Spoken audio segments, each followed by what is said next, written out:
Hello aspirants, welcome to GeoIS YouTube channel. आप में से जो भी वेस्ट बंगाल से बिलोंग करते हैं उनके लिए एक खुशखबरी है। खुशखबरी ये है, WBCS में एक मेमोरेंडम का अपील सामने आया है और उसका सब्जेक्ट यही है कि जो सिलेबस WBCS का इतने दिनों से था उसमें सुधार लाने की एक अपील की गई है। और वो कैसा वाला सुधार? यूपीएससी की तरह। वीडियो शुरू होने के टाइम ही मैंने कहा कि ये एक खुशखबरी है।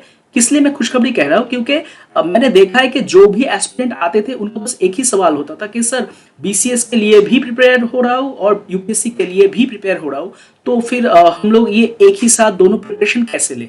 पर अगर आप लोगों को ये पता चले कि जो सिलेबस है और जो जो पैटर्न है वो सब कुछ एक ही तरह बन गया है, मतलब कि अभी आप लोगों को अलग अलग तरीके का मतलब कि पढ़ाई नहीं करना पड़ेगा। एक ही प्रिपरेशन से आप लोग BCS में भी बैठ पाएंगे और यूपीएससी में भी बैठ पाएंगे। तो कैसा होगा?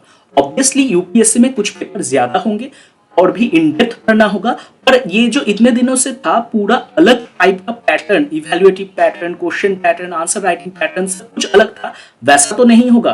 तो इसलिए मैंने कहा कि ये एक बहुत बढ़िया वाला न्यूज है, आप लोगों के लिए एक खुशखबरी है। यहाँ पे आप लोग देख ही सकते हैं कि जो कंपल्सरी पेपर है वो 300 मार्क्स का किया गया है और जो दूसरा वाला जो पेपर है होता है वो GS पेपर वो 250 का किया गया है। इतने दिनों से ये पेपर 250 का था नहीं। और जो ऑप्शनल पेपर है वो भी 250 मार्क्स का किया गया है। मतलब कि सिर्फ कंपल्सरी नहीं, कंपल्सरी, GS पेपर, ऑप्शनल, सभी के नंबर पैटर्न में चेंज आया है। तो आप लोग ये सोच के चल सकते हैं कि आप लोगों का अभी का जो भी प्रिपरेशन है यूपीएससी का, या फिर आप लोग कंसंट्रेट कर रहे थे यूपीएससी में, वो आपके लिए BCS में भी सही होगा।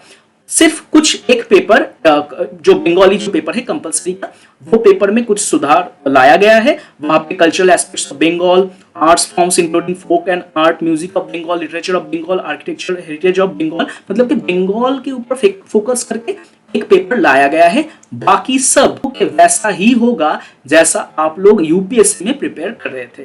तो आप लोग बिंदास अपना प्रिपरेशन जारी रखिए। आप लोगों के मन में तो यही था ना कि इस स्टेट से हम लोग बिलोंग करते हैं और यहाँ का जो सिविल सर्विस है वहां पे हम लोग नहीं बैठ पाते हैं क्योंकि जो पैटर्न है वो अलग है। तो ये जो मतलब कि चीज आप लोगों के दिल में था, जो प्रॉब्लम था, ये शायद अब से नहीं रहेगा। कब से ये इंप्लीमेंट हो रहा है वो नहीं पता। तो यहाँ पे मैं आप लोगों को कह दूं कि जो भी बुद्धिमान होगा वो क्या करेगा, वो इस पैटर्न के लिए तैयार होगा। मतलब कि मैं अगर मान लूं कि आप BCS के लिए प्रिपेयर हो रहे थे तो आप अभी से ही इस पैटर्न के लिए अपने आप को प्रिपेयर कीजिए। और मैं तो कहूंगा कि सिर्फ आप BCS के लिए नहीं प्रिपेयर हो रहे हैं, आप यूपीएससी के लिए अपने आप को प्रिपेयर कीजिए। क्योंकि क्वेश्चन का जो पैटर्न होगा, जो राइटिंग, जो फॉर्मेट आपसे एक्सपेक्ट किया जाएगा, जो इवैल्यूएटिव फॉर्मेट होगा, सब यूपीएससी के जैसा ही होगा। तो अपनी कुर्सी की पेटी बांध लीजिए क्योंकि यूपीएससी की जो तैयारी है वो अभी जोरों शोरों से आप लोग शुरू करने वाले हैं, क्योंकि उसमें BCS का जो सिलेबस है वो भी कवर हो जाएगा। ठीक है, आज के लिए इतना ही। ये जो PDF है ये डिस्क्रिप्शन बॉक्स में दे दिया है। आप लोगों को अगर और भी डिटेल में कुछ जानना होगा, जैसे ही हम लोगों को कुछ पता चलेगा आपसे हम लोग जरूर शेयर करेंगे। चलिए, all the best, thank you.